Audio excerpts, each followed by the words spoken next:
Bom, então vamos começar aqui essa primeira aula falando já sobre o Sistema Financeiro Nacional e os participantes do mercado. E a primeira coisa importante de entender, o que que é esse Sistema Financeiro Nacional que a gente está falando, né? O sistema financeiro, ele é um conjunto de órgãos ali públicos, privados, que vão ser responsáveis por tanto normatizar quanto operacionalizar tudo que está referente à nossa economia, investimentos e etc. O sistema financeiro ele tem duas principais funções.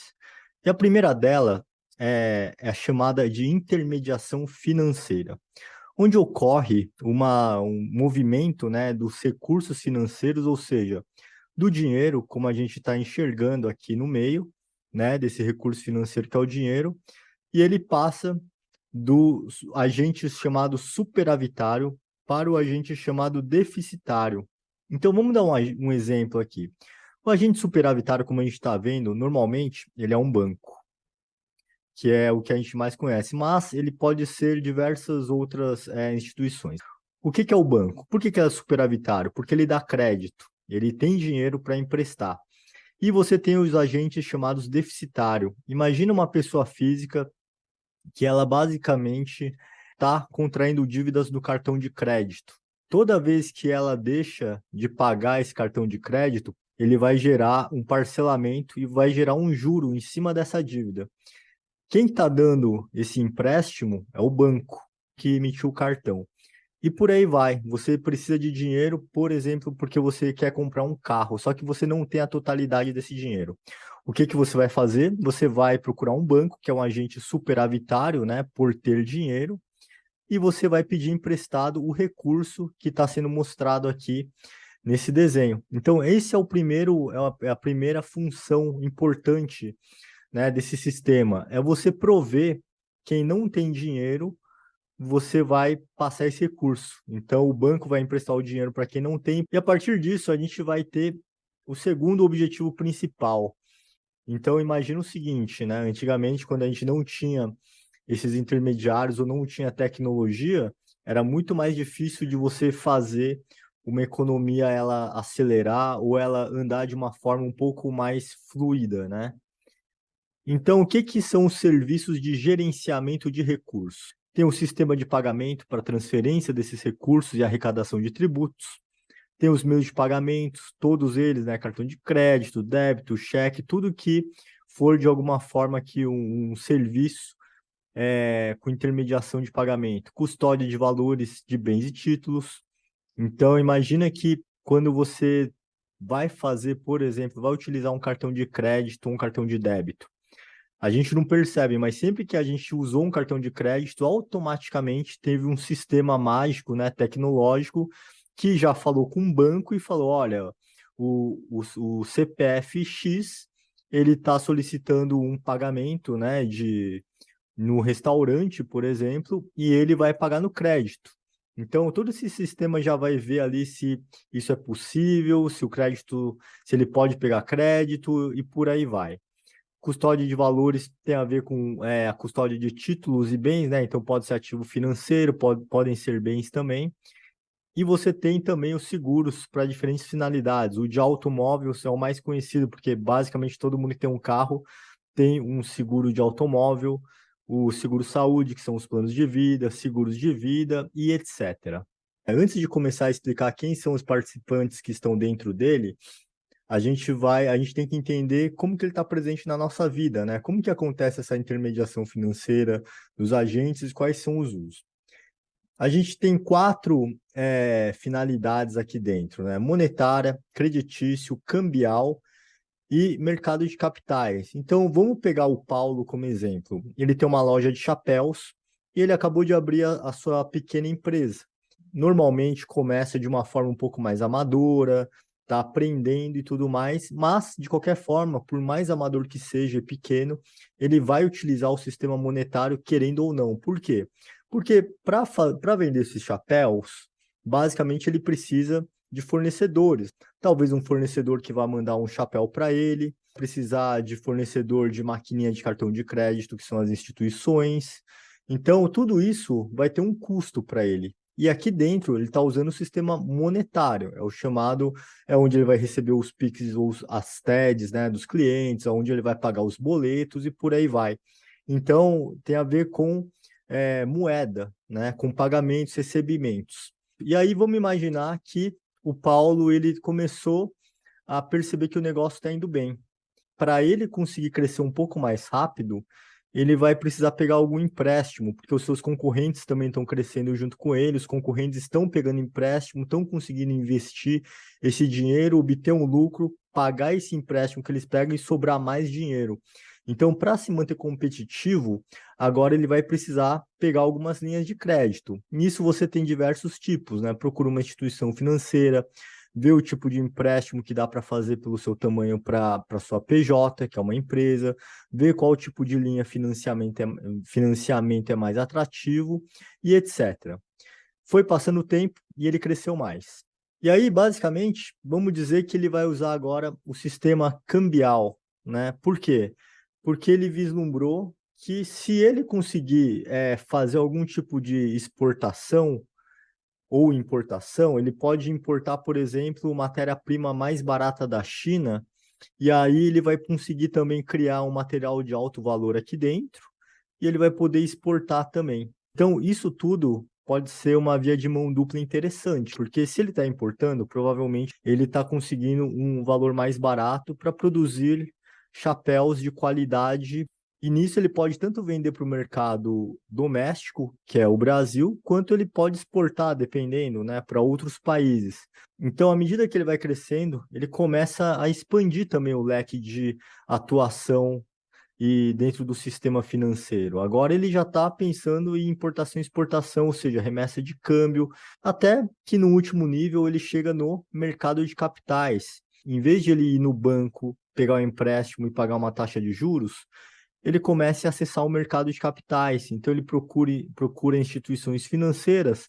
Ele fala: olha, o meu faturamento agora aumentou para X e já pode começar a fazer sentido eu emitir as minhas próprias dívidas, né? Então, a empresa, ela pode emitir dívidas e agora ela vai pagar o juro para os credores, né? Então, essa empresa, eventualmente, ela deixa de ser um credor quando ela está pegando empréstimo e ela passa a ter credores. Quem são esses credores? São os investidores, né? Podem ser pessoas físicas, podem ser pessoas jurídicas, e ele vai poder emitir, por exemplo, notas promissórias, que são aquelas dívidas de curto prazo. Ele vai poder emitir debêntures, que são aquelas dívidas de prazo mais longo, para reinvestir mais dinheiro no próprio negócio. Dependendo do tamanho, ele pode começar a pensar em chamar acionistas ou sócios para o negócio, como fazendo uma oferta pública inicial de ações, os chamados IPOs. Então, dessa forma, a gente consegue entender mais ou menos como que funciona para pessoas físicas e pessoas jurídicas ali um pouquinho de como eles utilizam, mesmo sem saber, o sistema financeiro de diversas formas diferentes. Vamos ver a questão agora de quem são esses órgãos que estão ali dentro, né? Órgãos públicos, órgãos privados que fazem parte desse aglomerado todo. E a primeira parte importante que a gente tem que entender é que essa estrutura tem uma hierarquia. Então você começa nessa hierarquia com esses órgãos chamados normativos, que criam as regras do jogo, criam as normas, então eles são basicamente ali o topo da cadeia. Abaixo dele você vai ter os órgãos supervisores e também chamados de executores. Então eles basicamente vão supervisionar e vão utilizar os órgãos operadores para fazer a parte de operacionalização e fazer esse sistema girar.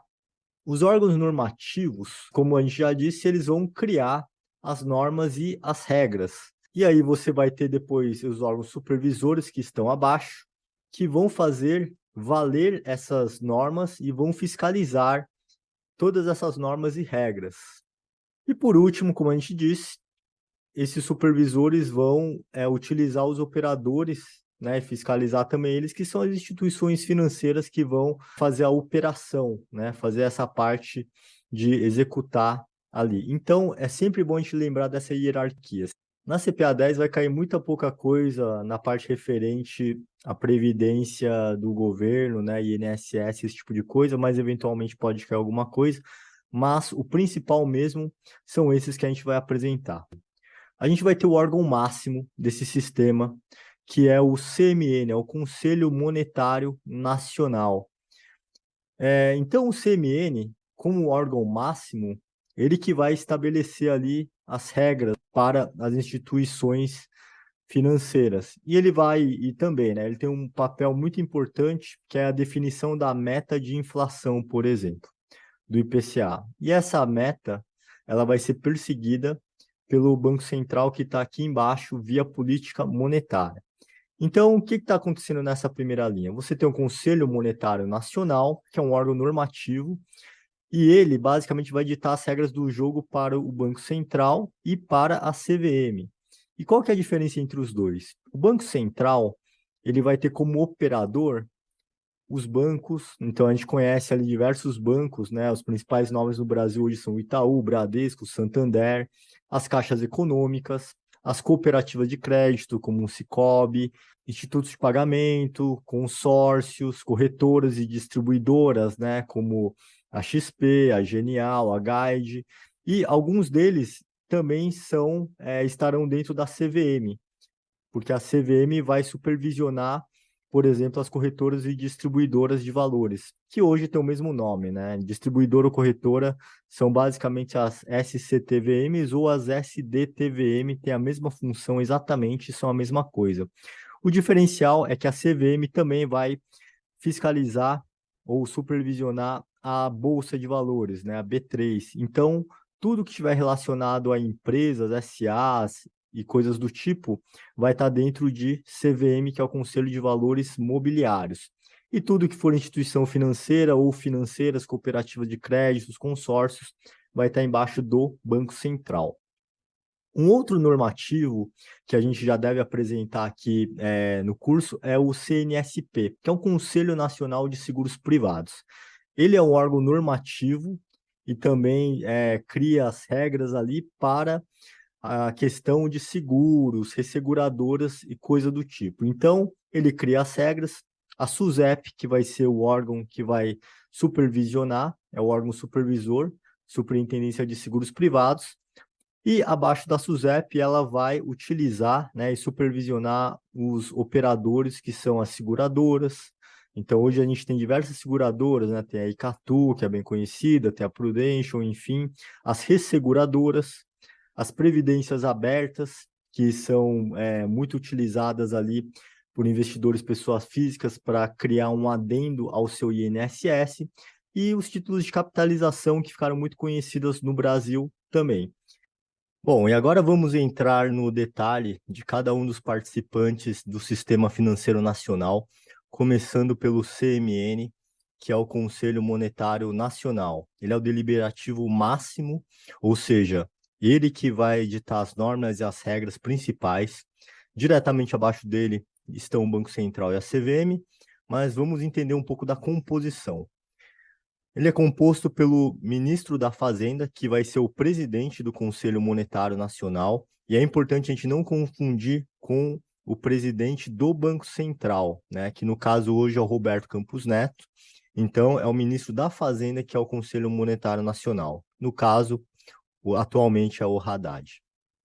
E também pelo ministro do Estado do Planejamento e Orçamento. Os encontros eles ocorrem mensalmente. E o principal objetivo aqui é promover o crescimento econômico social, e isso é importante. Ou seja, quando a gente está falando de econômico social, quer dizer que todo desenvolvimento, todo crescimento, ele tem que ter um cunho que vai ajudar o país como um todo. E além disso, ele vai determinar as políticas para moeda, crédito e câmbio. Ele, por exemplo, coordena, né, por ser o deliberativo máximo, como que vai funcionar a política monetária, cambial, orçamentária, fiscal e da dívida pública, tanto interna e externa. E lembrando, né, quem executa aqui a política monetária é o Banco Central, que está abaixo dele. E quais são as principais funções? A primeira delas é a meta de inflação. E a gente não pode confundir ela com a Selic, porque quem define a Selic, que é a taxa de juros, é o Banco Central, exatamente para fazer a política monetária e controlar a inflação. Estabelecer e disciplinar diretriz da política monetária, creditícia e cambial, regulando o câmbio interno e externo. A gente vai perceber que quando você está falando de CMN, que cria regras e normas, alguns verbos como disciplinar, estabelecer, definir, eles vão estar presentes. Mas dito isso, vamos para os próximos pontos. Ele vai zelar pela liquidez, solvência e aperfeiçoamento das instituições financeiras. Então, com o objetivo aqui de criar mecanismos para que as instituições financeiras tenham menos chance de quebrar, por exemplo, vai regulamentar as operações de redesconto, que são aquelas taxas de juros cobradas entre banco para outro banco quando faz o empréstimo, e definir o percentual e a forma de recolher o compulsório.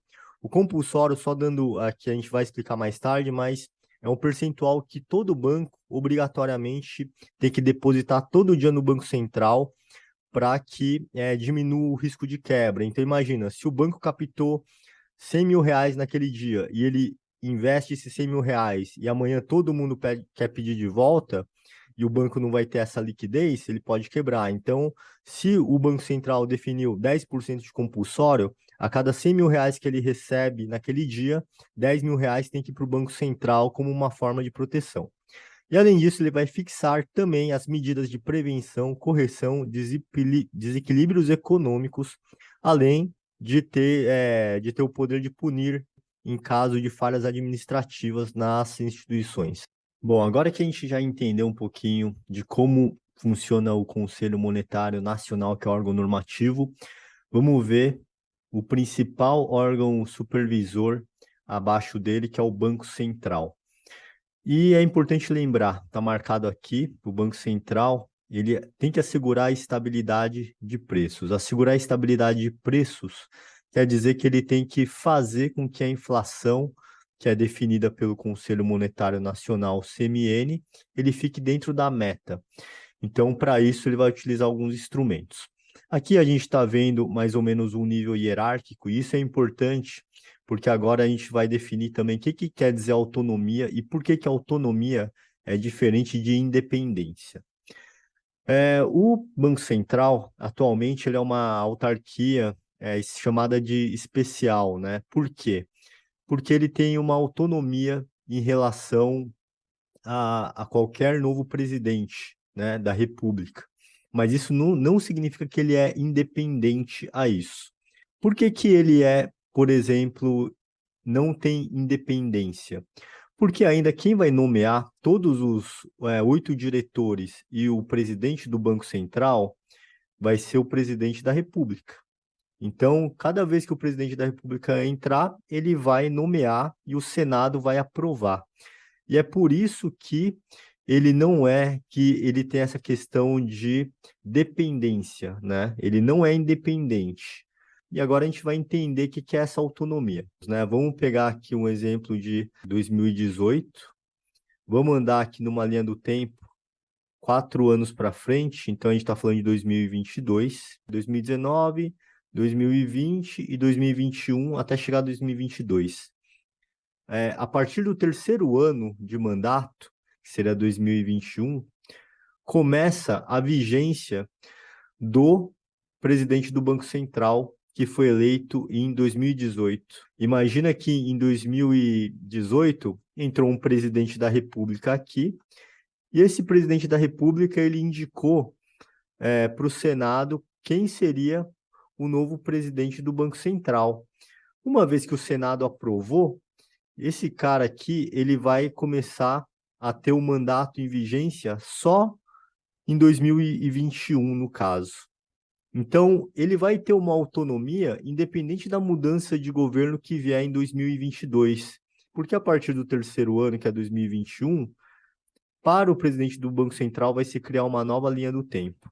Essa linha do tempo, então, vai ter 2022, que está aqui, vai ter 2023, 2024 até 2025, que é onde basicamente vão dar os 4 anos, porque hoje o presidente do Banco Central ele fica fixo, assim como os diretores, então é um mandato de 4 anos. Isso aqui vai dar autonomia para o Banco Central não sofrer interferência política do governo que vai entrar em 2022. já que o mandato dele é fixo, né? Então isso é importante lembrar, é um mandato fixo de 4 anos. Ele vai poder fazer a política monetária da forma como ele acredita que seja mais eficiente para manter a estabilidade de preço, mas ele não vai ter independência porque ele precisa ainda ser nomeado pelo novo presidente da República. Dito isso, vamos agora entender cada uma da composição e as funções do Banco Central. Bom, indo para a composição, então, a gente vê que são 8 diretores nomeados, né, pelo presidente da República e depois tem que ser aprovado pelo Senado também, isso é importante e mais um presidente. Então, ao todo, são 9 membros que vão compor. O presidente, ele vai ter o mandato, como a gente viu, fixo, né? Então, esse mandato de 4 anos, ele é um mandato fixo que vai se iniciar no terceiro ano do mandato do presidente da República, que é o que vai dar autonomia. E também, esses 8 diretores, eles também vão ter um mandato fixo de 4 anos. Agora, vamos para as funções. O primeiro ponto é que ele tem que assegurar a estabilidade de preço, utilizando a política monetária para atingir a meta de inflação que está aqui em cima, que é definida pelo CMN, que é o Conselho Monetário Nacional. Agora, vamos lembrar aqui daqueles verbos, né? O Conselho Monetário, ele cria a regra, ele é o normativo, ele vai criar a regra e o Banco Central, ele vai ter que fazer, né? Ele faz cumprir essas determinações em relação ao quê? A política monetária, a cambial e a creditícia. Além disso, ele também vai determinar, e isso aqui pode confundir, porque o CMN, ele determina a meta de inflação, só que o Banco Central, ele vai determinar a taxa básica de juros, que é a Selic, via Copom, que é o Comitê de Política Monetária, que se encontra a cada 45 dias para fazer essa definição de para onde os juros vai. Enquanto o CMN ele define a meta de inflação, o Banco Central ele vai definir a meta da taxa de juros, que é a Selic, que está aqui. Além disso, ele também emite papel moeda, ele vai fiscalizar e autorizar o funcionamento das instituições financeiras e ele pode punir dependendo do caso. Vai realizar as operações de redesconto e o recolhimento do compulsório. Então, esses dois temas aqui, junto com a taxa de juros, são instrumentos de política monetária. Só lembrando o que é o redesconto, é aquela taxa de juros cobrada ali de um banco quando pega empréstimo com outro banco, e o compulsório é um percentual mínimo que todo banco que recebe depósito à vista, né? Então imagina assim, você tem o Itaú, você tem o Bradesco, que são ali 2 bancos, vamos falar do Itaú aqui, e você tem uma pessoa física que simplesmente colocou um dinheiro na poupança, né? Então ele colocou um dinheiro na poupança. Se ele colocou R$ 100 na poupança, se o compulsório definido pelo Banco Central é de 10%, o que vai acontecer? Ele vai ter que pegar R$ 10 aqui desses R$ 100 que você colocou na poupança, e ele vai ter que mandar esses R$ 10 para o Banco Central todo dia. Ele vai ficar só com R$ 90 para poder aplicar. Quando o Banco Central ele aumenta o percentual de compulsório para 20, por exemplo, agora você vai ter que passar a jogar, o banco vai ter que jogar R$ 20 para o Banco Central e vai ficar com menos dinheiro para aplicar. Isso é um instrumento de política monetária porque vai definir se o banco vai ter mais dinheiro para emprestar ou menos.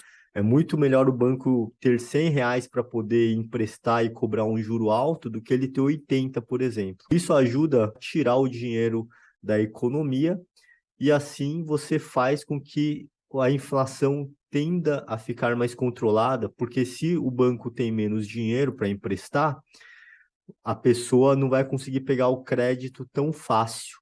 Logo, ela vai gastar menos e assim a inflação não sobe tanto pela oferta e pela demanda. O Banco Central também controla o fluxo de capital estrangeiro e, além de tudo, faz a gestão do SPB, que é o Sistema de Pagamento Brasileiro, né? Que é aquele sistema onde tem um conjunto de regras e instrumentos operacionais integrados de forma eletrônica, o que dá agilidade, dá segurança também, porque cria lastro. Então, todo aquele sistema de pagamento brasileiro, ele aqui, quem faz essa gestão é o Banco Central. Bom, dando continuidade aqui, então, a aula, vamos começar a apresentar quem fica abaixo agora, os órgãos supervisores, como o Banco Central, por exemplo. Então, a gente está vendo essa linha aqui em cima, a gente tem só repassando o Sistema Financeiro Nacional, que não é um sistema, ao contrário dos órgãos, né, normativos como o CMN, os órgãos supervisores ou fiscalizadores como o Banco Central, os órgãos operacionais, que são as instituições que o Banco Central vai utilizar ali também para ajudar a fazer a economia rodar de uma forma saudável e com instrumentos para pessoas físicas e jurídicas. Os bancos comerciais têm uma característica que a gente já tem que começar a guardar desde o início. Eles podem ser privadas ou públicas. As privadas, como a gente pode ver aqui, tem o Itaú, né? E tem aquelas que são públicas, Banco do Brasil, Caixa Econômica Federal. Elas devem ser constituídas como SAs, ou seja, como empresas, então tem CNPJ, recebem o depósito à vista e a prazo. Quando a gente está falando de depósito à vista, a gente está falando de conta corrente e esse tipo de coisa, são os bancos comerciais que tem essa questão. Depósito a prazo pode ser investimentos como uma poupança, que é muito conhecida, como CDBs, entre outros. E vão financiar, exatamente por isso, o curto e o médio prazo, isso aqui é importante também. Curto prazo no depósito à vista e médio prazo nos depósitos a prazo, que é a questão de investimentos. Possuem conta corrente, como a gente já viu, porque é depósito à vista, e vão prover diversos tipos de serviços, como a gente usa no dia a dia, né? Quem teve já um Itaú, um Bradesco, sabe que a gente tem ali dentro produtos de investimentos, mas também a gente pode utilizar um cheque especial, quando você basicamente utiliza ali o cartão de crédito e você não consegue pagar a parcela inteira, ou quando você vai pegar um financiamento, um título de capitalização, etc. Tudo isso aqui é banco comercial que fica abaixo da fiscalização do Banco Central. Bom, agora vamos para os bancos de investimentos, né? Como a XP, o próprio BTG. Lembrando que pode confundir um pouco a XP aqui no caso, porque a XP começou como área educacional, depois virou corretora, mas hoje ela é um banco de investimento e está em vias aí, provavelmente, de virar um banco comercial, um banco múltiplo, na verdade, com carteira comercial de investimento, além de outras. Então, qual que é a diferenciação principal do banco comercial, que é o que a gente mostrou antes, para o de investimentos? Além delas serem SAs, que isso tem em comum, elas só podem ser privadas, diferente dos comerciais que podem ser públicas. Elas não possuem conta corrente, ou seja, elas vão captar apenas a prazo e vão financiar o longo prazo de pessoas e empresas. Financiar também o médio prazo, né? O médio e longo prazo aqui, normalmente é o que eles fazem. Então, aqui também tem um médio. E elas objetivam operações de participação societárias, como IPOs, né? Então, elas intermediam a listagem de empresas para entrar na Bolsa de Valores, o capital de giro de empresas, que é aquele capital mais rápido, né? Que a empresa precisa para pagar fornecedores, esse tipo de coisa, além de administrar recursos de terceiro por meio de fundos e clubes de investimentos. A gente tem também os bancos múltiplos, né? Bancos múltiplos como o Itaú, Banco do Brasil, etc. Podem ser também privadas ou públicas, constituídas como SAs, né? Empresas. E a grande diferenciação aqui é que um banco múltiplo ele pode ter diversas carteiras dentro dele, só que obrigatoriamente uma tem que ser ou comercial ou de investimento. Ou seja, ela só pode ser um banco múltiplo se ela tiver uma carteira comercial, e aí ela pode ter uma carteira de leasing, por exemplo, pode ter um desenvolvimento, crédito, ou ela pode ter de investimento, com leasing, com crédito e por aí vai. Para ser considerada múltiplo, uma dessas duas carteiras, pelo menos. E elas podem publicar um único balanço, mas o CNPJ de cada carteira ele tem que ser diferente. Então, para a gente lembrar disso aqui é muito fácil.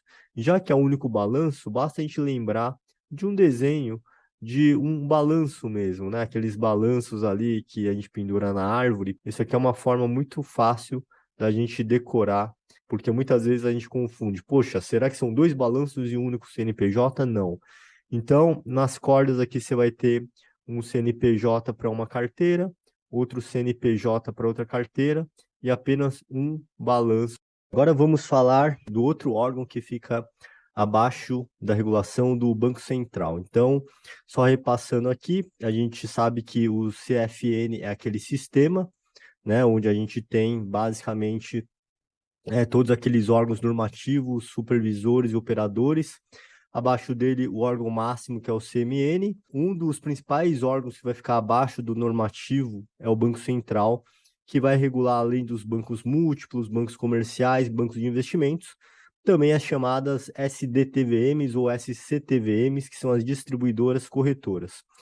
Hoje, ambas são a mesma coisa. Então, sempre que falar de SDTVM ou SCTVM ou corretora ou distribuidora, é a mesma coisa. Se tiver alguma resposta falando que elas são diferentes, você já pode ter uma boa dica de onde vai estar a resposta correta. São constituídas como SAs, ou seja, empresas, e elas precisam da autorização da CVM para funcionar, além de ser fiscalizada pelo Banco Central. Embora sejam fiscalizadas e reguladas pelo Bacen, quando se trata do registro e da emissão de distribuição de valores mobiliários de empresas, quem vai fazer a regulação desses registros, dessas emissões e distribuições, vai ser a CVM. Vamos ver rapidinho na prática como que funciona quando algum cliente, por exemplo, quer fazer um investimento num título de valor mobiliário. Pode ser uma ação, pode ser uma renda fixa, como um CDB emitido por banco, uma debênture e etc. Então, vamos fazer aqui uma brincadeira aqui, onde a gente tem o João, e o João ele quer fazer um investimento. Para fazer essa intermediação, para investir, ele precisa de uma corretora. Ele vai procurar uma corretora, e essa corretora barra distribuidora e vai ter um custo que vai ser gerado para o João, um custo chamado de corretagem, e vai ter um outro custo também de custódia. A custódia, como a gente vai ver, ela é feita por dois órgãos atualmente, que pode ser normalmente para títulos públicos a Selic e para títulos privados a própria B3. Então, essa taxa de custódia, porque quando você compra, esse título tem que ficar guardado, custodiado em algum lugar. E além disso, o João vai ter uma taxa também direto da B3, que é uma taxa chamada emolumento. Além disso, elas também administram os clubes, fundos de investimentos, como está marcado, intermediam operações de bolsa e títulos de valores imobiliários para carteira própria ou de terceiros, derivativos, metais preciosos, câmbio e conta-margem. Podem atuar como agentes fiduciários de debenturistas. Então, quando a gente fala de agente fiduciário, de fidúcia, significa que a corretora ela pode proteger os interesses do debenturista se algo não for cumprido, né? Então, quando uma debenture, que é aquele título de emissão de SA, é emitida, ele tem outras garantias ali, garantias próprias de debentures. Tem várias regras ali que quem emitiu a debênture deve cumprir, né? E se alguma delas for quebrada, quem vai proteger o investidor é a própria corretora, muitas vezes, que pode tomar esse papel de agente fiduciário para representar. Não quer dizer que, eventualmente, ele vai devolver o dinheiro como um FGC, no caso de instituições bancárias, mas ele vai tentar fazer com que sejam cumpridas de alguma forma o que foi prometido. E, além de tudo, eu também vou receber aqueles custos, né? Corretagem, rebate, spread, custódia e etc. E agora a gente vai falar do outro órgão supervisor que fica abaixo do CMN, que é o Conselho Monetário Nacional. Então, ele fica basicamente lado a lado, junto com o Banco Central, né? Eles ficam abaixo ali, só que o Banco Central ele vai ter algumas instituições que ele vai fiscalizar e a CVM outras. Pode ter algumas instituições que ambos fiscalizam juntos, como, por exemplo, as corretoras de valores mobiliários. Se caiu uma questão perguntando quem que fiscaliza, por exemplo, bancos de investimentos, corretoras de investimentos, no caso é o Bacen, se for dessa forma. Porém, se estiver falando de quem fiscaliza apenas o registro, apenas a distribuição de valores mobiliários de empresas, aí nesse caso é a CVM.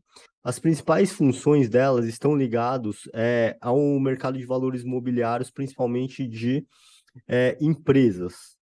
Então, sempre que falar de SA, né, que são as empresas, provavelmente está ligada com CVM. Ela vai disciplinar e fiscalizar e normatizar também esse mercado no Brasil, além de desenvolver ele, né? Então, tudo que tem a ver com algum título de valor mobiliário, que são os ativos, e podem ser debêntures, enfim, podem ser ações de empresas e etc., tá ligado a ela. E uma coisa que pode confundir, poxa, se o CMN normativa, por que que tá aqui como a CVM normativa? E ela normatizar é criar regras, né? As ICVMs, por exemplo, são aquelas regras ali que vão se atualizando no mercado quando tem alguma mudança específica. Então, isso aqui é ela que vai criar, e não o Conselho Monetário Nacional.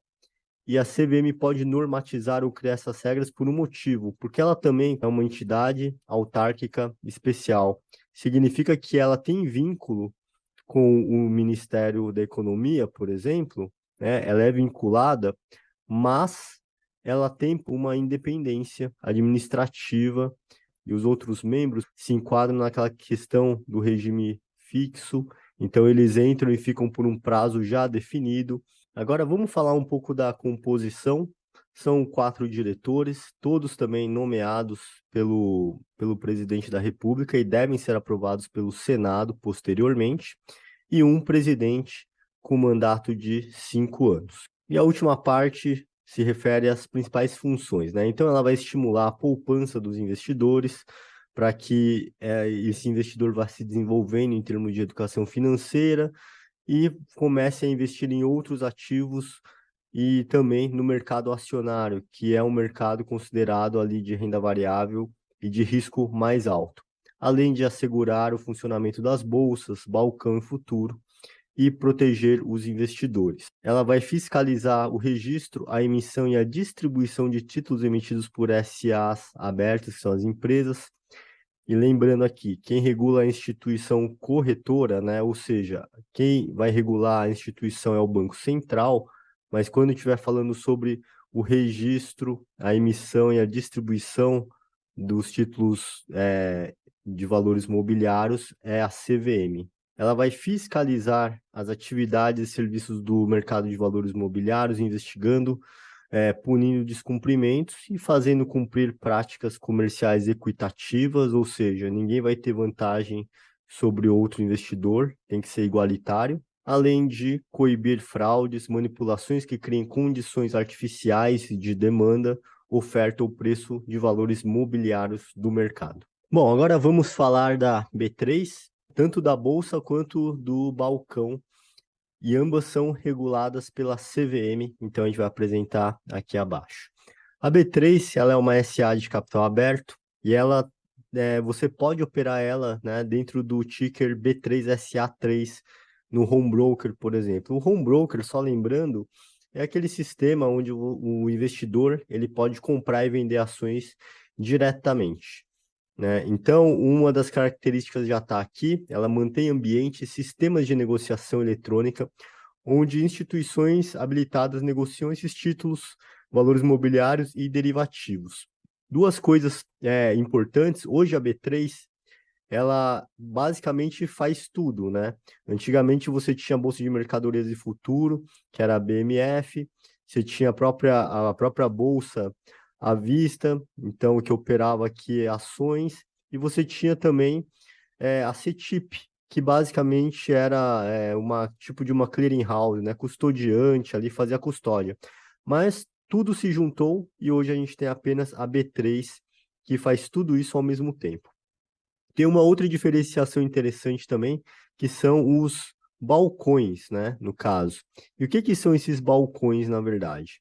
A gente tem os dois tipos de balcões, né, que são os organizados e a gente tem os balcões não organizados.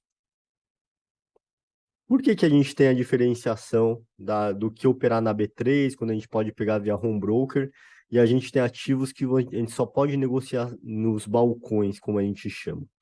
O balcão, normalmente, ele tem aqueles tipo de ativos que são muito específicos, às vezes ativos que nem são negociados mais, só que algum investidor mais antigo ele tem ainda em custódia.